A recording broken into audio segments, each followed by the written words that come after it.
Pangulo po ay isa na po sa pinakamataas na opisyales ng ating gobyerno, pero tila yata sila na mismo ang lumalabag sa batas. Ang tanong ko nga po sa inyo, bakit po ba tayo nandito? Ako may sariling dahilan kung bakit ako nandito. Ako nga po pala si Ferdinand de los Reyes, ex-OFW po. At member din po ng IPSP, Inday para sa Bayan, at dating ex-OFW po. Nandito po ako nakikiisa sa mga mamamayang Pilipino upang ipaglaban ang ating mga karapatan. Hindi po tayo lumalaban sa gobyerno dahil kalaban tayo, hindi po. Ipinapahayag lamang po natin ang mga maling gawain at ang mga pang-aabuso nila. Unang-una na nga po, bakit po sila nakatutok sa Quadcom investigation? Yan po ba ay may mapapala ang mga mamamayang Pilipino? Wala tayong mapapala dyan. Pero bakit tila dyan sila nakapokus at napapabayaan na nila ang tunay na ugat ng problema ng mga mamamayang Pilipino? Ang kahirapan. Hindi na nila nabibigyan pansin. Hindi na nila pinag-aaralan kung paano bigyan tayo ng magandang buhay upang tayo kahit papano ay makaraos. Andyan ang pagtaas ng kuryente, ang pagtaas ng tubig, ang pagtaas ng mga bilhin. Unti-unti na po tayong lumualangoy sa kumunoy ng kahirapan. Akala natin tunay na pagbabago. Akala natin sama-sama tayong babangon muli. Pero bakit tila tayo bumabaon sa kumunoy ng kahirapan? Kaya ako may panawagan sa gobyernong ito. Dati po akong Marcos loyalist. Dati po akong founder ng Caloocan na sumuporta, tumulong sa inyo para magkaroon ng tunay na pagbabago. Pero ito ay isang malinaw na panggagago. Isipin nyo naman, sinabi na nung si pangalawang Pangulong Sara Duterte ay nagkaroon ng hiwa sa liig, wala man lang nag-imbestiga sa inyo, wala man lang nagmalasakit. Pangalawang Pangulo, ano ang nangyari sa liig mo?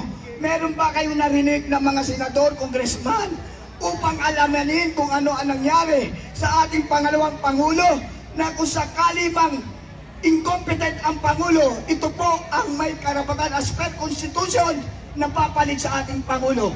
Kaya dapat din pong ingatan ang buhay ng ating pangalawang Pangulo. Meron po ba sa kanilang nag-imbestiga tungkol sa gurguran dito? Wala!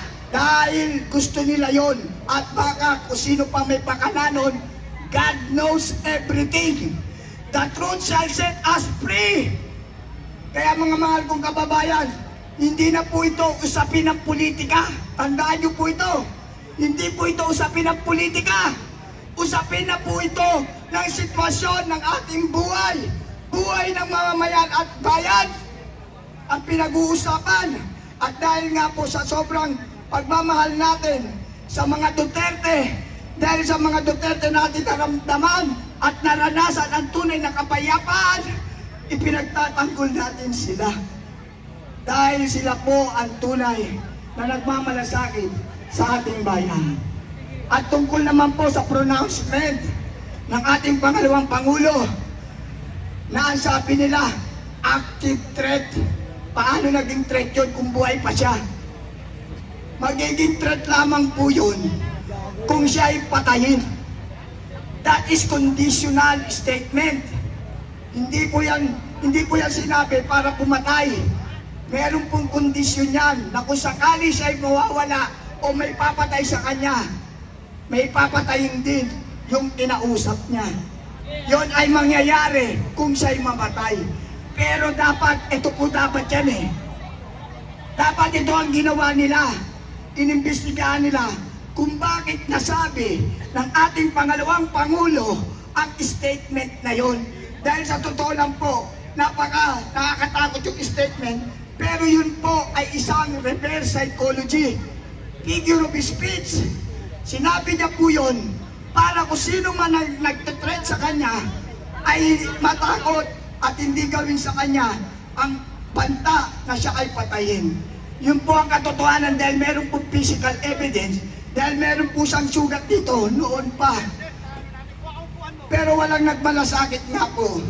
Kaya kung ako kung ako'y napagbantaan na ganun, iingatan ko si VP Sara Duterte na kahit lamok walang kakanti sa kanya, dahil pag nawala siya, sigurado may mamamatay. Yun kung mamamatay ang ating pangalawang Pangulo. Yun po ang dahilan nun. Tapos, nakakalungkot isipin talaga lahat abnormality. Bakit ko nasabing abnormality? Ang isang convicted ay nag-imbestiga at nagpakulong pa sa isang abogada na professional to eh.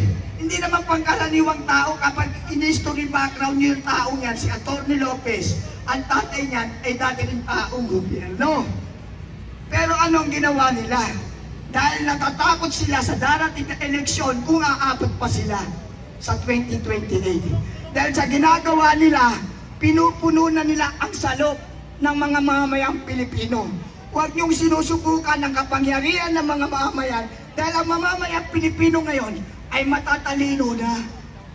Nagre-research at dinadama kung ano ang sitwasyon ng bayan at ng mga mamamayan. Kaya huwag niyong susubukan ang mga mamamayan. Dahil ang gobyerno ay para sa tao, hindi ang tao para sa gobyerno. Tandaan niyo yan, wala kayo lahat ng mga politiko kung wala ang mamamayang Pilipino. Kaya dapat magkaisa na po tayo, mga mahal kong kababayan. Ipagtanggol natin ang next generation. Usapin na po ito ng next generation. Kawawa po ang next generation kung aabutan pa nila ang ganitong klaseng pamamahala. Puro abnormality. Nakakahawa ang ating bayan. Sabi nga nila, pag-asa ng bayan, mga kabataan. Pero nakikita ko parang mga nasa middle class na ang mga nandito. Nasaan ang ating mga kabataan? Kaya yan po ay isang malaking kaanuan, ka-imposible yan sa ating mamamayan, na sana po magkaisa tayo. Maraming salamat din po sa mga OFW na patuloy na nagbibigay ng tulong pagkain, tubig. Nakita nyo po, yan po ang pagpapatunay na ang mga taong nandirito ay hindi mga bayaran. Dahil umaasa lamang po kami sa mga assistance ng mga taong may puso para sa bayan at mamayan. Umiiyak na din po ang ating mga OFW sa labas ng bansa dahil ang mga pamilya nila ay nasa Pilipinas at natatakot sila sa biglang paglaganap uli ng droga sa ating bansa. Nag-aalala din sila, nag-aalala sa kanilang mga anak na napapariwara na dahil sa nawala na ang peace and order sa ating bansa. Napaka-importante po ng peace and order. Kaya nga dyan nakatutok ang ating Pangulong Duterte nung kanyang termino. Dahil kapag may peace and order, merong kaunlaran at may kapayapaan ang isang bansa. Kaya dyan po tumutok ang ating mahal na Pangulong Duterte. At maraming salamat nga po pala sa dating Pangulong Duterte. Dahil kung hindi po sa kanya, hindi po magkakaroon na Republic Act 11641, the Migrant Workers Act.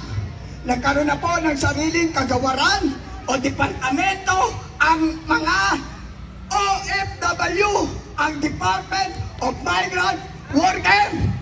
Si Pangulong Duterte po, bago siya bumaba, ipinagkaloob niya po yan sa amin. Kami pong mga OFW ang humingi niyan, kaya nangako siya. At nung bago siya bumaba, ipinagkaloob niya po ang Department of Migrant Workers na supposed to be inaprubahan ng ating Pangulo. Department of Overseas Filipino Workers, pinago lang ng mga buhaboy, ginawang Department of Migrant Workers. Pero nagpapasalamat pa rin kami. Kahit Department of Migrant Workers natin, hindi po kami mga migrant. Kami po ay mga OFW. At kami po ang humingi niyan. Salamat po, Pangulong Duterte. Kayo po ang nagbigay sa amin yan. At nagpapasalamat din po ang buong OFW sector na bago kayo bumaba, ibinigay nyo sa amin ang aming pangarap na magkaroon ng sariling kagawaran. Dahil nandyan po nakapaloob ang one-stop shop. Hindi na po kung saan-saan pa. Pero malaki rin po ang problema ngayon. Malaki po ang problema pa rin ngayon ng DFW. Dahil nga po, hindi mawawala ang mga buhaboy talaga. Kaya nga po dapat magkaisa tayo. Ang Pangulong Sara Duterte ang dapat nang maging Pangulo. Dahil siya lamang po ang may karapatan at may pagmamahal at pagmamalasait sa ating bansa. Wala sa kanyang arte-arte. Nakita nyo naman, napakasimpleng Vice President. Kinakausap kahit sino. Walang appointment. Kausapin mo yan. Kakausapin nga yan. Ibig sabihin, may puso para maglingkod sa ating mga mamamayang Pilipino. Maraming salamat po. Suportahan natin ang ating pangalawang Pangulo. Walang iwanan. Maraming salamat po. God bless us all. Mabuhay tayong mga gising na Pilipino.